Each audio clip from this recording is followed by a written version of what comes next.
Capítulo 29. Antes que a criada tivesse acendido o fogo no dia seguinte, ou antes que o sol tivesse adquirido algum poder sobre a fria e triste manhã de janeiro, Mariane, apenas meio vestida, estava ajoelhada num banco sob a janela, para usufruir de toda e pouca luz que penetrava, escrevendo tão depressa quanto um contínuo escorrer de lágrimas o permitia. Elinor, despertada do sono pela agitação e soluços da irmã, viu-a nessa posição, e depois de observá-la por alguns momentos com silenciosa ansiedade, disse num tom de atenciosa meiguice: Mariane, posso perguntar? Não, Elinor, interrompeu Mariane. Não pergunte nada, logo vai saber de tudo. A espécie de calma desesperada com que isso foi dito durou apenas enquanto falou, e foi seguida imediatamente por um retorno da mesma excessiva aflição. Foi minutos antes que pudesse continuar sua carta, e as frequentes explosões de dor que ainda obrigavam a intervalos a suspender a pena eram provas suficientes de que, mais que provável, estava escrevendo pela última vez a Willoughby. Elinor deu-lhe toda a calma e discreta atenção de que era capaz, e teria tentado aliviá-la e tranquilizá-la ainda mais, se Mariane não tivesse lhe suplicado, com toda a impaciência de sua mais nervosa irritabilidade, que não falasse com ela por nada deste mundo. Em tais circunstâncias, era melhor para as duas que não permanecessem juntas por mais tempo, e o desassossegado estado de espírito de Mariane não só a impedia de permanecer no quarto um momento mais depois de estar vestida, mas exigia também, ao mesmo tempo, solidão e contínua mudança de lugar, o que a impedia de vaguear pela casa até a hora do café, evitando encontrar-se com alguém. Durante o café, não comeu e nem tentou comer qualquer coisa, e a atenção de Elinor estava toda voltada em não estar com ela, nem em compadecer-se dela, ou parecer observá-la, mas em esforçar-se para atrair a atenção da senhora Jennings inteiramente para si própria. Como esta era a refeição predileta da senhora Jennings, durou um tempo considerável, e elas ainda estavam se acomodando depois do café, em torno da mesa comum de trabalho, quando uma carta foi entregue a Mariane, que a tomou ansiosamente das mãos do criado, e adquirindo uma palidez mortal, saiu correndo instantaneamente da sala. Elinor, que percebeu tão claramente por essa atitude, como se tivesse visto o remetente, que devia ser de Willoughby, sentiu imediatamente o coração apertado, que mal conseguiu manter sua cabeça erguida, e sentou-se num tremor tão grande que receou ser impossível para a senhora Jennings não notá-lo. A boa senhora, contudo, só viu que Mariane tinha recebido uma carta de Willoughby, o que lhe pareceu motivo para uma boa piada, e que tratou de não perdê-la, desejando com uma risada que nela encontrasse quanto almejava. Quanto à aflição de Elinor, ela estava muito ocupada medindo fios de lã para o tapete para perceber qualquer coisa, e calmamente continuou a falar assim que Mariane desapareceu. Palavra de honra que nunca vi uma jovem tão desesperadamente apaixonada em minha vida. Minhas filhas em nada se comparavam a ela, e não obstante fossem bastante tolas. Mas a senhorita Mariane é uma criatura bem alterada. Desejo do fundo do coração que ele não a faça esperar por muito mais tempo, pois é bastante penoso vê-la parecer tão doente e desolada. Por favor, diga-me quando vão se casar. Elinor, embora nunca tivesse estado menos disposta a falar do que naquele momento, sentiu-se obrigada a responder a semelhante provocação, e por isso, tentando sorrir, replicou: E tem falado realmente consigo mesmo, senhora, para convencer-se de que minha irmã está comprometida com o senhor Willoughby?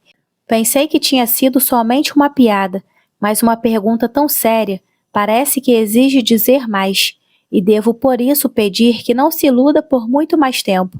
Asseguro-lhe que nada me surpreenderia mais do que ouvir dizer que vão se casar. Que vergonha, senhorita Dashwood! Como pode dizer isso? Não sabemos todos que vai haver casamento, e que estão perdidamente apaixonados desde o momento em que se encontraram?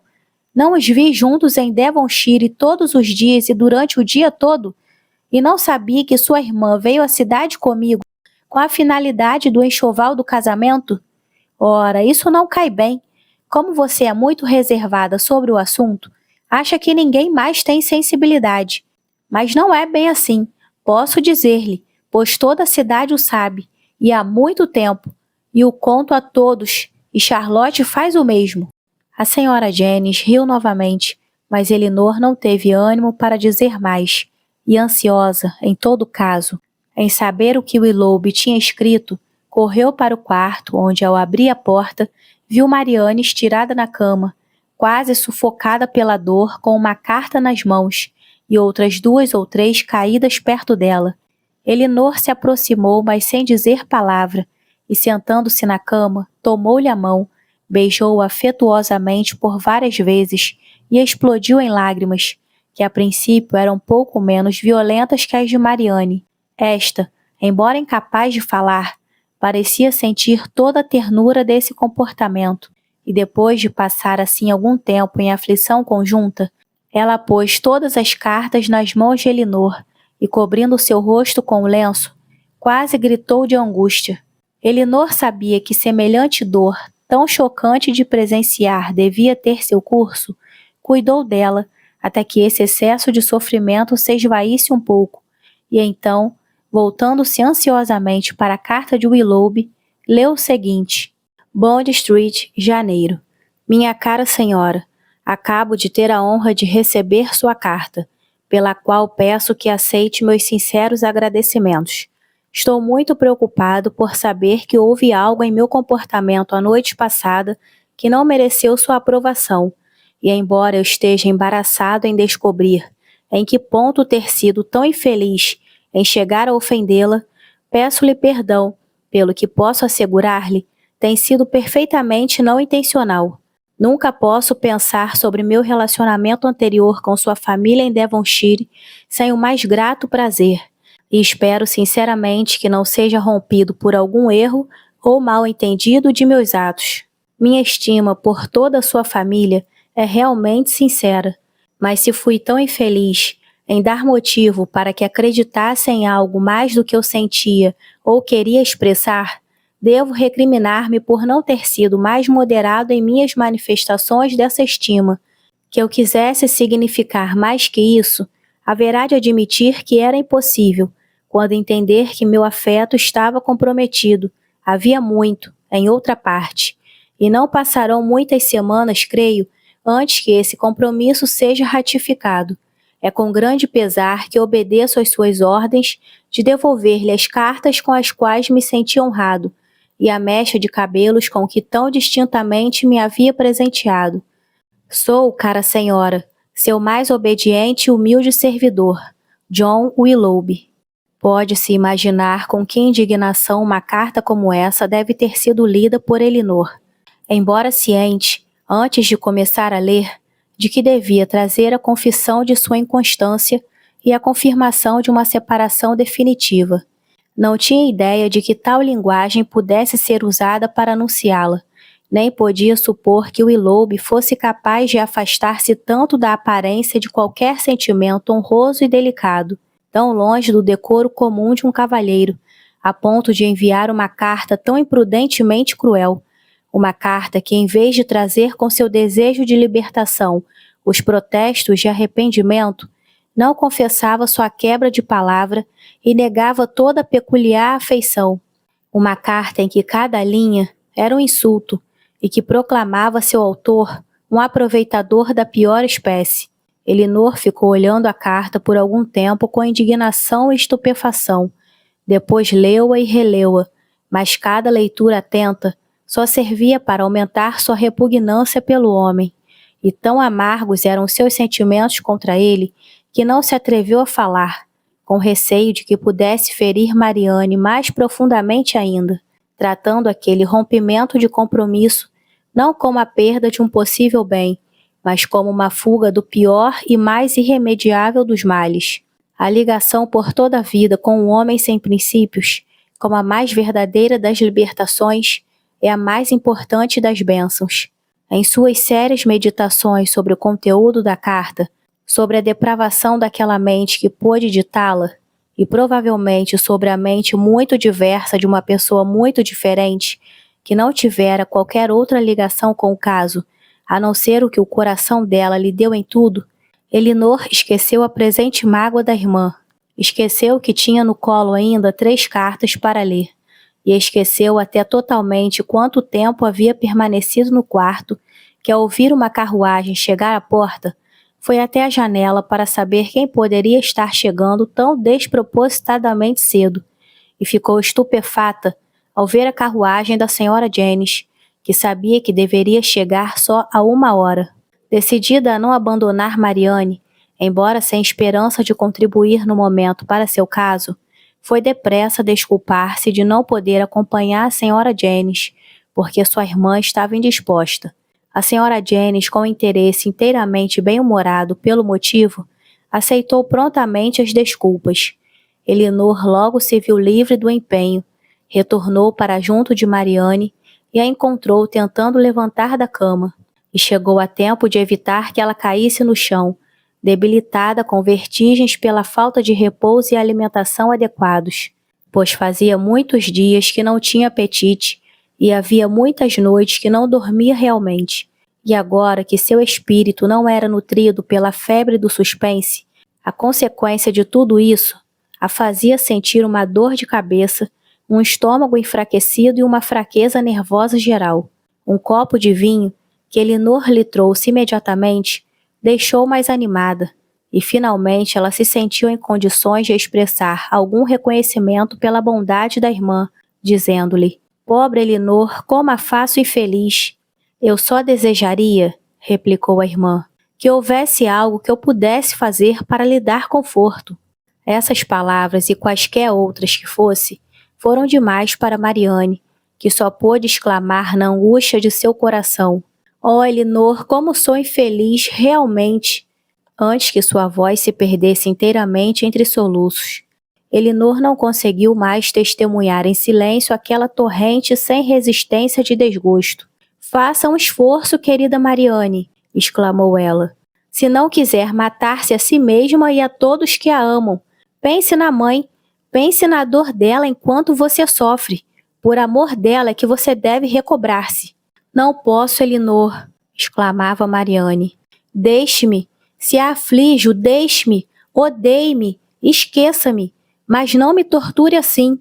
Oh, como é fácil para quem não tem desgostos falar de ânimo para se recuperar. Feliz Elinor, você não pode fazer ideia de como sofro." "Você me diz que sou feliz, Marianne? Ah, se você soubesse. E pode acreditar que eu seja quando a vejo tão desditosa? Perdoe-me." E jogou seus braços em torno do pescoço da irmã. "Eu sei o que você sente por mim. Sei o coração que você tem. Mas você deve ser feliz. Edward a ama. O que lhe pode tirar essa felicidade?" Muitas circunstâncias," disse Elinor solenemente. "Não, não," exclamou Marianne descontroladamente. "Ele a ama, e só a você. Não pode ter qualquer desgosto." "Não posso ser feliz enquanto você continuar nesse estado," disse Elinor. "Mas nunca me verá de outra forma. A minha é uma infelicidade que nada poderá eliminar." "Não deve falar assim, Marianne. Não tem outros confortos? Não tem amigo? Sua perda é tanta que não deixa nenhuma abertura para o consolo? Por mais que sofra agora, pense no que haveria de sofrer se a descoberta do caráter dele tivesse sido adiada para bem mais tarde. Se o compromisso tivesse sido levado adiante por meses a fio, como podia ter acontecido, antes que ele decidisse a dar-lhe um fim. Cada dia mais de uma infeliz confiança de sua parte teria tornado o golpe mais terrível ainda." "Compromisso?" exclamou Marianne. "Não houve compromisso, Elinor." "Não houve compromisso?" "Não, ele não é tão indigno quanto você pensa. Ele não rompeu nenhum compromisso comigo." "Mas ele lhe disse que a amava." "Sim. Bom, não, nunca de forma expressa. Era todos os dias implícito, mas nunca abertamente declarado. Às vezes pensava que o tivesse feito, mas nunca o fez." "E ainda assim você lhe escreveu?" "Sim. Podia estar errado depois de tudo que se havia passado?" Elinor nada mais disse. e voltando para as 3 cartas que agora suscitavam uma curiosidade mais intensa que antes, correu os olhos sobre o conteúdo de todas. A primeira, que a irmã havia enviado no dia de sua chegada à cidade, dizia o seguinte: Berkeley Street, janeiro.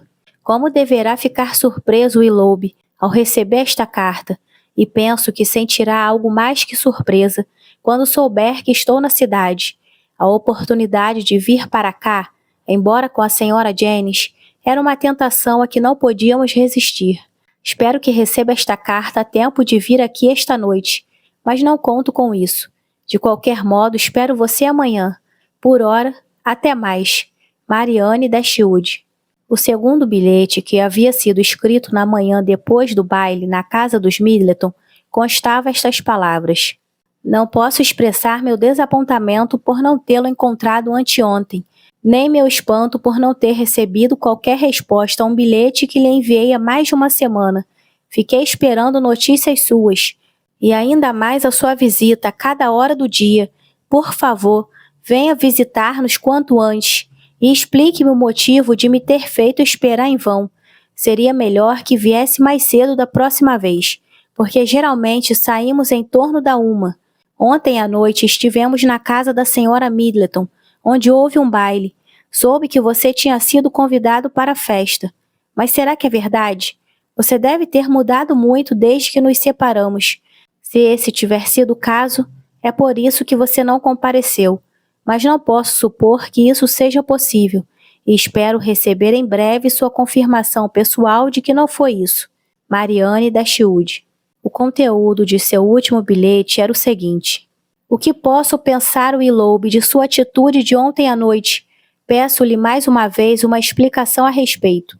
Eu estava preparada para encontrá-lo com o prazer que nossa separação naturalmente produziria, com a familiaridade que nossa intimidade em Barton me parecia justificar. Na verdade, fui rejeitada. Passei uma hora terrível esforçando-me por desculpar uma conduta que raramente pode ser considerada menos que insultuosa. Mas embora não tenha conseguido ainda encontrar aquela desculpa razoável por seu comportamento, estou perfeitamente pronto a ouvir sua justificativa. Talvez tenha sido mal informado, ou propositadamente enganado em algo a meu respeito, que me tenha diminuído em sua opinião. Diga-me o que é, explique-me com que base você agiu, e ficarei satisfeita ao conseguir satisfazê-lo. Na verdade, ficaria magoada se fosse obrigada a pensar mal de você, mas se tiver de fazê-lo, se ficar sabendo que você não é o que até então acreditávamos ser, que sua consideração para todos nós era insincera, que sua conduta para comigo visava somente a ludibriar-me, diga o mais breve possível. No presente, meus sentimentos estão num estado de terrível indecisão.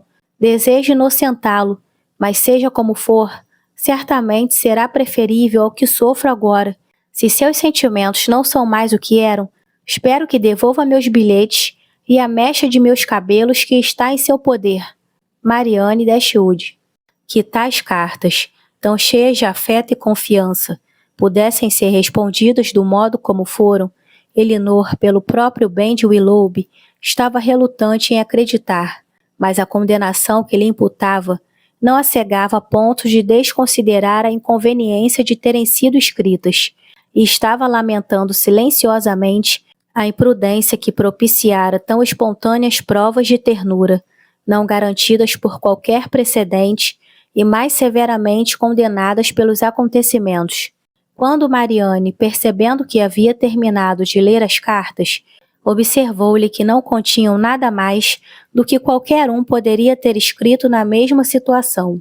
Eu me sentia, acrescentou ela, tão solenemente comprometida com ele, como se estivéssemos ligados pelos mais estritos laços legais.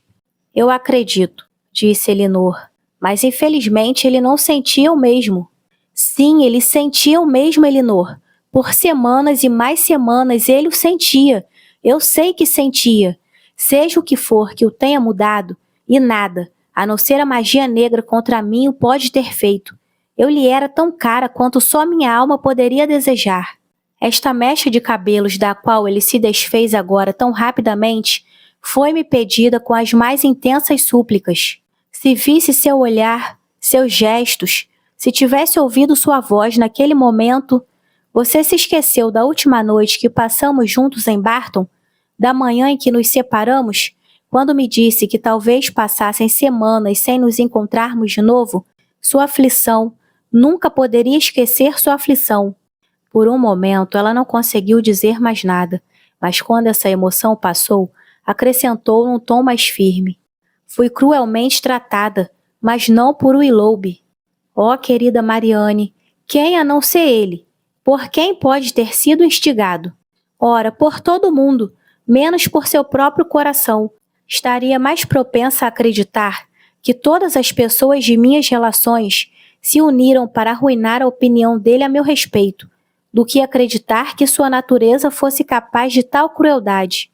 Essa mulher de quem fala na carta, seja ela quem for, ou qualquer outra pessoa em resumo, menos você, mamãe e Edward, pode ser tão ignóbil para me desmoralizar.